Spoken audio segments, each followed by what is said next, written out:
और पहले जब उनकी सरकार थी उन्होंने कहा था कि देश की संपत्ति पर पहला अधिकार मुसलमानों का है।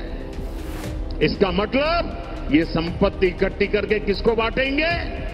2024 সালের আগস্টে দিল্লির লালকেল্লায় ভারতের স্বাধীনতা দিবস উপলক্ষে দেয়া ভাষণে বাংলাদেশের হিন্দু সম্প্রদায়ের মানুষদের নিরাপত্তা নিয়ে 140 কোটি ভারতবাসী উদ্বিগ্ন বলে এভাবেই মন্তব্য করেছিলেন নরেন্দ্র মোদী। क्या आपकी मेहनत की कमाई का पैसा घुसपैठियों को दिया जाएगा? ছাত্র জনতার গণ অভ্যুত্থানের মুখে গত বছরের 5 আগস্ট ফ্যাসিস্ট শেখ হাসিনা সরকারের পতনের পরপরই তার বোন সমেত ভারতে পালিয়ে যাওয়ার ঘটনাকে কেন্দ্র করে বাংলাদেশের সংখ্যালঘু নির্যাতন নিয়ে একের পর এক ভুয়া তথ্য ছাড়তে থাকে ভারতীয় গণমাধ্যম। আমার এবং আপনার সাংস্কৃতিক খাদ্যাভ্যাস, কথা বলা, হাঁটা চলা সমস্ত কিছু এক। রবীন্দ্রনাথ নজরুলের ইতিহাস এক। মোহাম্মদ ইউনুস আপনার শত্রু, সেই শত্রুকে চিনে নিন। যুক্তরাষ্ট্র সহ বিশ্ব মোড়লদের কাছে বিচার তো বটেই, হিন্দু নির্যাতন বাড়লে বাংলাদেশকে ভাতে মারার হুমকি দেয় দেশটির বিজেপির উগ্রপন্থী ধর্মীয় নেতারা। এমনকি দেশ দখলেরও প্রচ্ছন্ন উস্কানি ছিল বক্তব্যগুলোতে।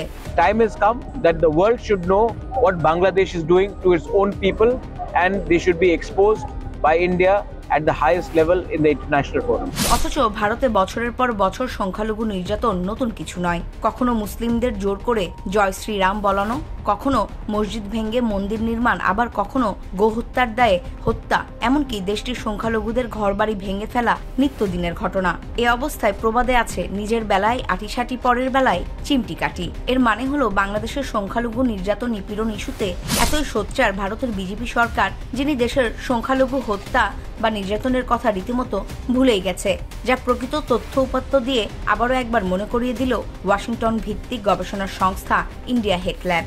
সংস্থাটি বলছে, গত বছর ভারতে মুসলিম সহ সংখ্যালঘু সম্প্রদায়ের মানুষের প্রতি বিদ্বেষপূর্ণ বক্তব্য আগের বছরের তুলনায় 74% বেড়েছে। বিশেষ করে গত বছরে দেশটির জাতীয় নির্বাচন ঘিরে এমন বক্তব্য ব্যাপক হারে বৃদ্ধি পেয়েছে।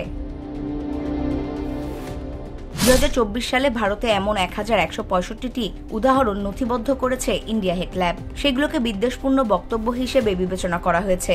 এর আগের বছর এমন 668টি উদাহরণ নথিবদ্ধ করেছিল তারা। বিভিন্ন রাজনৈতিক সমাবেশ, ধর্মীয় সমাবেশ, প্রতিবাদ বিক্ষোভ ও সাংস্কৃতিক জমায়েতে এসব বক্তব্য দেওয়া হয়েছে। আসল বিষয়টি হলো 2024 সাল ভারতের জাতীয় নির্বাচনের বছর ছিল। 19 এপ্রিল থেকে 1 জুন পর্যন্ত 7 ধাপে ভোট গ্রহণ অনুষ্ঠিত হয়। এই নির্বাচন 2023 সালের তুলনায় বিদ্বেষপূর্ণ বক্তব্যের ঘটনার ধরন তৈরির ক্ষেত্রে গুরুত্বপূর্ণ ভূমিকা পালন করেছে। এমনকি এপ্রিলে খোদ নরেন্দ্র মোদী ভারতের মুসলিমদের অনুপ্রবেশকারী বলে আখ্যা দিয়েছিলেন, যারা বেশি সন্তান জন্ম দিয়ে থাকেন। जिनके ज्यादा बच्चे हैं उनको बांटेंगे, घुसपैठियों को बांटेंगे। এদিকে গত বছর জোট গঠনের মাধ্যমে টানা তৃতীয় মেয়াদে ক্ষমতায় বসে নরেন্দ্র মোদীর দল বিজেপি। এর পরপরই বিজেপি ও মিত্র দলগুলো শাসিত রাজ্যে গত বছর 80% বিদ্বেষপূর্ণ বক্তব্যের ঘটনা ঘটেছে। भारत हिंदू राष्ट्र था, है और वर्तमान में भी रहेगा, आगे भी रहेगा।